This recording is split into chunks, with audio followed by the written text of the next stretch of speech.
Praise the Lord. இன்றைய நாளுக்குரிய வேத வசனம் எசேக்கியேல் 17வது அதிகாரம் 24வது வசனம். அப்படியே கர்த்தராகிய நான் உயர்ந்த விருட்சத்தை தாழ்த்தி தாழ்ந்த விருட்சத்தை உயர்த்தினேன் என்றும், நான் பச்சையான விருட்சத்தை பட்டு போக பண்ணி பட்டு போன விருட்சத்தை தழைக்க பண்ணினேன் என்றும் வெளியின் விருட்சங்களுக்கு எல்லாம் தெரிய வரும்.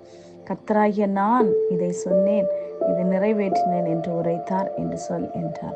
அன்புக்குரியவர்களே, இந்த அருமையான காலை வேளையிலே அருமைநாதர் இயேசு கிறிஸ்துவின் இனிய நாமத்தில் உங்களை வாழ்த்துகிறேன். கர்த்தர் நல்ல வசனத்திற்காய் நன்றி செலுத்துவோம்.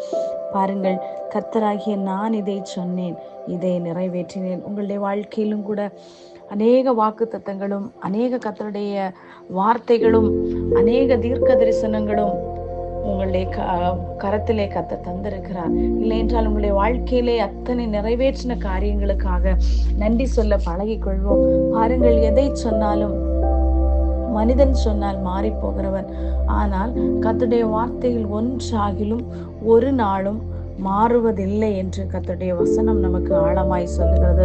அவர் சொல்லியும் செய்யாதிருப்பாரோ? அவர் பொய் சொல்ல ஒரு மனிதன் அல்ல.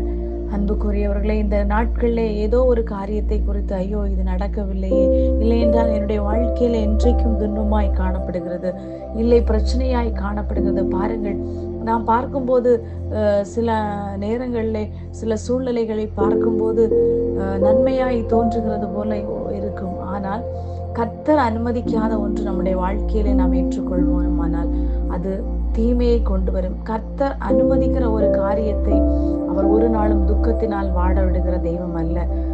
அவர் துன்பத்தை தந்து நம்மை மனமடிவாக்குகிற தெய்வம் அல்ல. நமக்கு ஒரு துன்பத்தை தந்தாலும் அதை தாங்குவதற்கான பலத்தை கர்த்தர் நமக்கு தந்திருக்கிறார். அதை தந்து விட்டுதான் நமக்கு ஒரு சோதனையை அனுமதிக்கிறார். பல நேரங்களில் நாமவே போய் சோதனைகளுக்குள்ளாய் அகப்பட்டு கொள்கிறோம். காரணம், எந்த இடத்திலே தேவ வசனமும் கர்த்தருடைய பயமும் இல்லாமல் போகிறதோ மனுஷன் தன்னாக இழுக்கப்பட்டு சோதனைக்குள்ளாக உட்படுத்தப்படுகிறார். அதுபோல இன்றைக்கு வேதனையோடு இருக்கிற அருமையான தாயை தகப்பனே, கர்த்தர் உங்களை பார்த்து சொல்லுகிற இது, ஒருவேளை தழைத்த பச்சையான சில மரங்களை போல இருக்கலாம், ஆனால் அதற்குள்ளாக இருக்கக்கூடிய பிரச்சனைகள் ஒன்றும் நமக்கு தெரியாது. ஆனால் அதனால் தான் கர்த்தர் சொல்லுகிறார், ஒருவேளை நீங்கள் இன்றைக்கு பட்டு போன அனுபவத்திலே காணப்பட்டாலும் உங்களை உயர்த்த கர்த்தர் வல்லமுள்ள தேவனாய் இருக்கிறார். பச்சையான ஒலிவ மரம் போலே இருந்து தன்னை உயர்த்தி கொண்டிருக்கிறவர்களை தாழ்த்தி, அதனால் தான் கர்த்தருடைய வேதம் சொல்லுகிறது, உலகத்திலே கர்த்தர் பலவீனனை தெரிந்து கொண்டு எதற்காக? பலவானை வெட்கப்படுத்தும்படியாய், பலவானை வீழ்த்தும்படியாய் கர்த்தர் பலவீனனை தெரிந்து கொண்டார். ஞானியை வெட்கப்படுத்தும்படியாய் கர்த்தர் பைத்தியமானவைகளை தெரிந்து கொண்டார். பாருங்கள், நடத்தி வந்த விதங்களை பாருங்கள். நாம் ஒன்றுக்கும் உதவாதவர்களாய் காணப்பட்டால், எண்ணப்படுவதற்கும் தகுதி இல்லாமல் இருந்தார். ஆனால் கர்த்தருடைய கிருபையினால் நாம் இன்றைக்கு அவருடைய பிள்ளைகளாய் மாற்றப்பட்டிருக்கிறோம். ஆகையால் இந்த நாட்களிலே கர்த்தர் சொன்ன வார்த்தைகள் உங்களுடைய வாழ்க்கையில் நிறைவேறும். கர்த்தர் தாமே உங்களை ஆசீர்வதிப்பாராக. ஆமென்.